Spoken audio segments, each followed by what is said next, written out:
Hi, this is Taylor, and I'm actually doing an impromptu work on my parents' cabin. They have some lighting, outdoor lighting, landscape lighting, and it was installed by the previous owner. We just wanted to see if we could get it working. It's a Sunday morning, so I'm gonna show you how to do that with no tools. So all I had to do, you need to make sure you have power going to the transformer box. So I was fortunate enough I could hear it, the dial turning, so I knew there was power to it.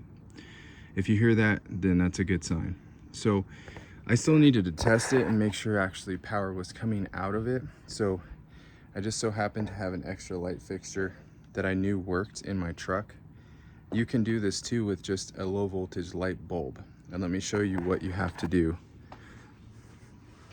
This is important because at least you'll know what needs to be fixed or replaced.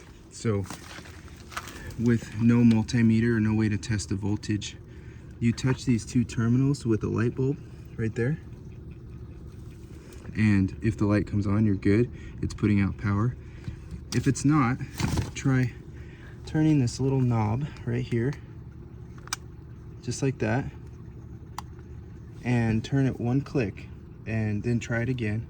If you still have no power coming out, then that means there's no power to the box or coming out of the box. So that would probably need to be replaced.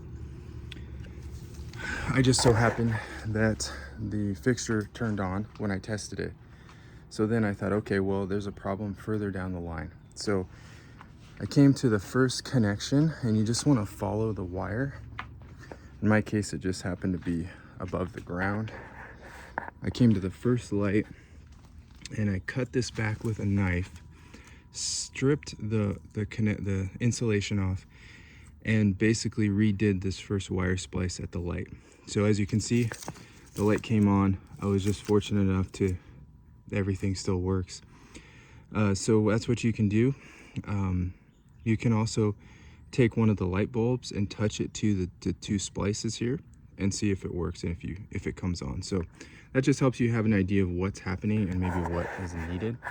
Most of the time I find that you don't have to replace everything, just some components, and more than likely it's the wiring connections that are bad. They get water inside them and then they start to fail. So just work through it. You don't necessarily need tools for everything, but to fix it the correct way you would. And then don't forget to put gel-filled wire nuts on this to keep it waterproof. And that worked for me. Hope it works for you. And thanks for watching.